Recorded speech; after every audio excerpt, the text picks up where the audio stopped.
আপনাদের শরীরের চামড়া দিয়া যদি হুজুরের জুতার বানায়া দেয় তো হুজুর হাজার কেন লক্ষ কোটি ভাগের এক ভাগ করতে পারে।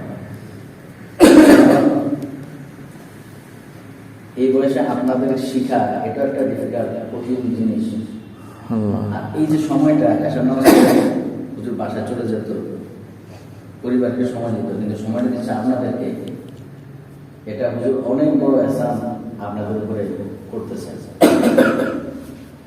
এই জন্য দ্বীনি ইলম যে শিখতে যায়, ইবনে মাজাহ শরীফের হাদিস 215 নং হাদিস,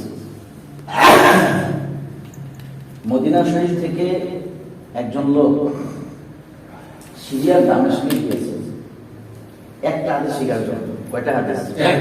মাত্র একটা হাদিস শিখার জন্য। মাঝখানে 1300 কিলোমিটার ব্যবধান, 1300 কিলো ব্যবধান দূরত্ব। এটুকু দূর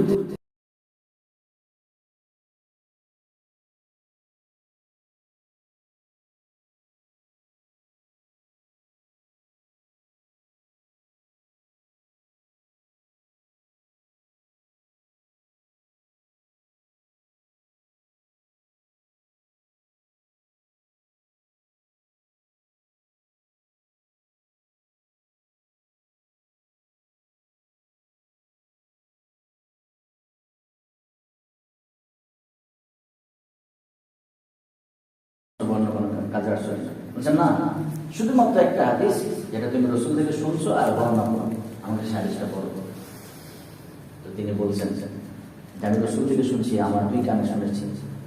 রসুল সাল্লাল্লাহু আলাইহি ওয়াসাল্লাম বলেছেন, মান সালাকা তরিকান ইয়ালতামিসু ফীহি ইলমান সাহালাল্লাহু লাহু বিহি তরিকান ইলাল জান্নাহ। সুবহানাল্লাহ, সুবহানাল্লাহ। ইলম শিক্ষা করার জন্য যে কোনো রাস্তা অবলম্বন করে তাহলে সে এই উসিলায় আল্লাহ তার জন্য জান্নাতের রাস্তা সহজ করেছে। সুবহানাল্লাহ। এখানে ইলম শিক্ষা করতে আসছেন, এই যে হুজুর যে জিনিসগুলো শিখাইতেছিলাম যে করণীয় 4টা জিনিস, ফরজ, ওয়াজিব, সুন্নাত, মুস্তাহাব।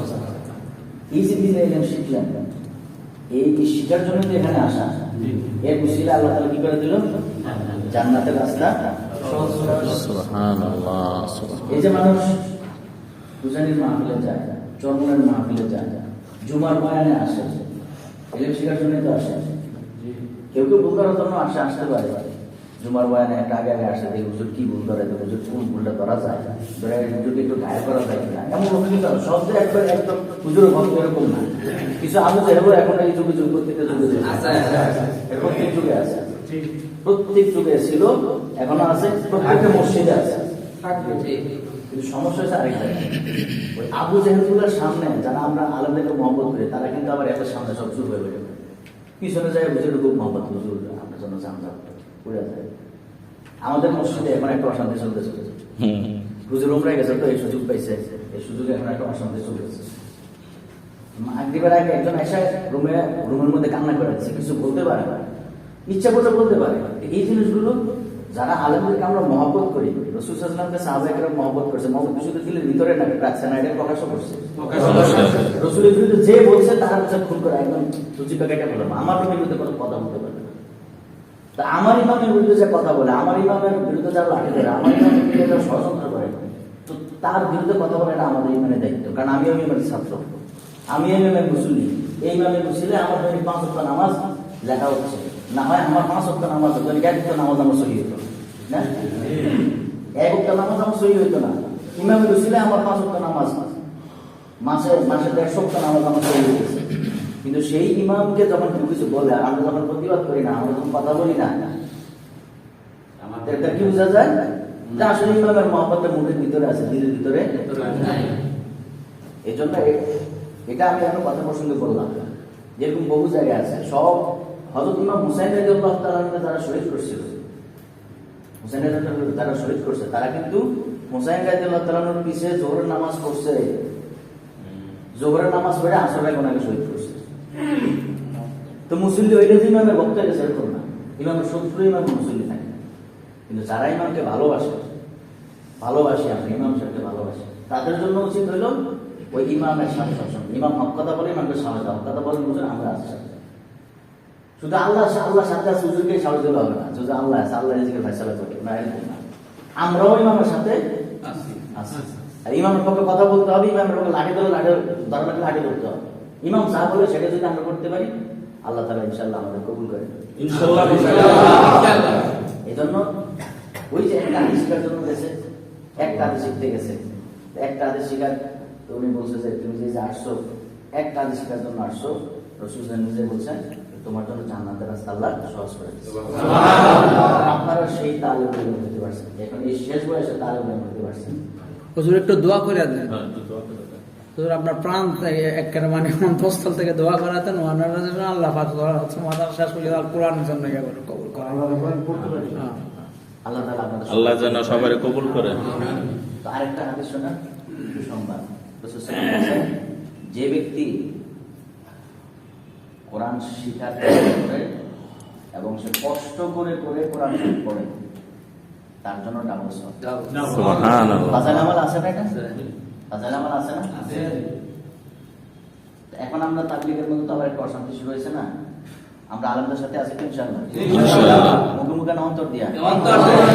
আর যারা আলেমদের দুশমনি করে, ইমামদের দুশমনি, এখন কিন্তু ওই গ্রুপটি ইমামদের দুশমনির পিছন লাগে গেছে জায়গায় জায়গায়। তারা নামাজের মধ্যে ইমামের আক্রমণ করতে পারে, এজন্য নামাজের মধ্যে খুব সাবধান।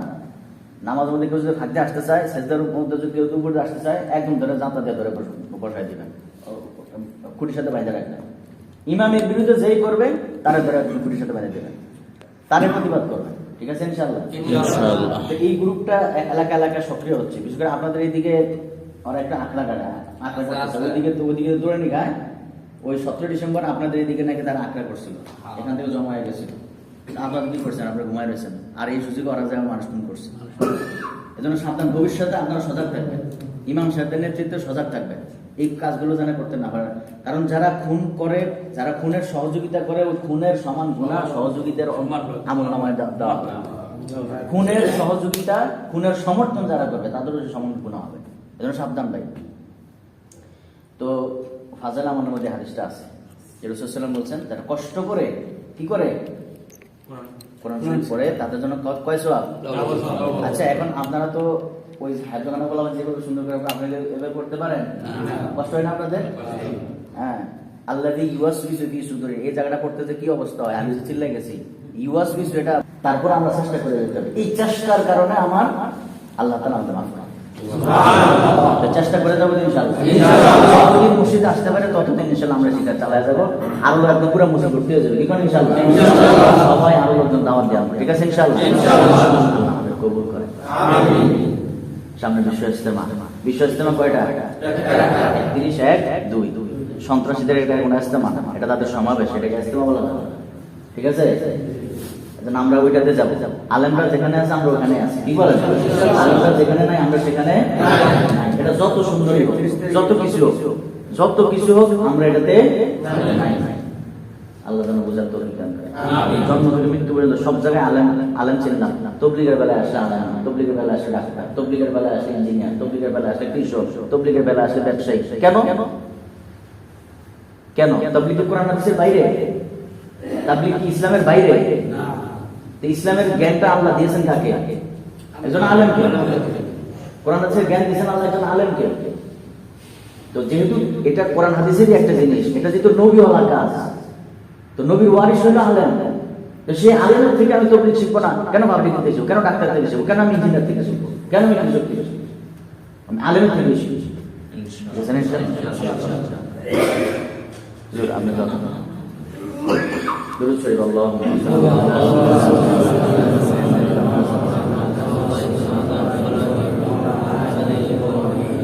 اللهم بارك على محمد وعلى آل محمد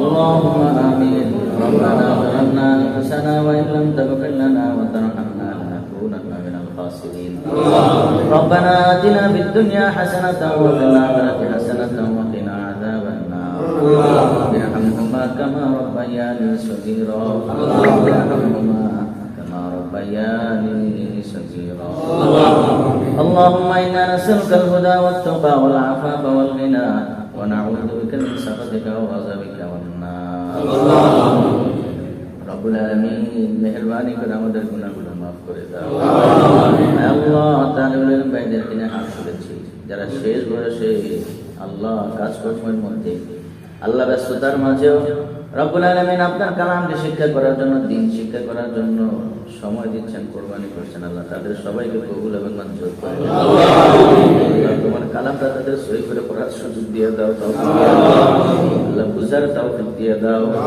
আল্লাহ উলামায়ে কেরাম আল্লাহ মেহেরবানি করে ইমাম সাহেব তাদের পড়াচ্ছেন মেহেরবানি করে আল্লাহ তুমি তাদেরকেও কবুল এবং মঞ্জুর করে রব্বুল আলামিন মেহেরবানি করে আমাদের দ্বীনি খাদমাতগুলো আল্লাহ আপনি ইখলাস সাথে করার তৌফিক দান আল্লাহ ভুল ভ্রান্তিগুলো ক্ষমা করে দেন পেরেশানিগুলো দূর করে দেন আল্লাহ সামনের বিশ্ব ইস্তেমাকে কবুল করে নেন আল্লাহ মেহেরবানি করে যারা বিপদগামী হয়ে গেছে তাদের হেদায়েত নসিব করে দেন উলামায়ে কেরামের ছত্র ছায়া আসার তৌফিক দান করে দেন আল্লাহ রব্বুল আলামিন উলামায়ে কেরামের দুশমন না হয় আমরা যেন না হয়ে যাই সে তৌফিক দান করেন উলামায়ে কেরামের সাথে পক্ষে থাকার তৌফিক দান করেন উলামায়ে কেরামের সহযোগিতা করার তৌফিক দান করেন وصلى الله تعالى على خير خلقه محمد وعلى آله وصحبه أجمعين سبحان ربك رب العزة عما يصفون وسلام على المرسلين والحمد لله رب العالمين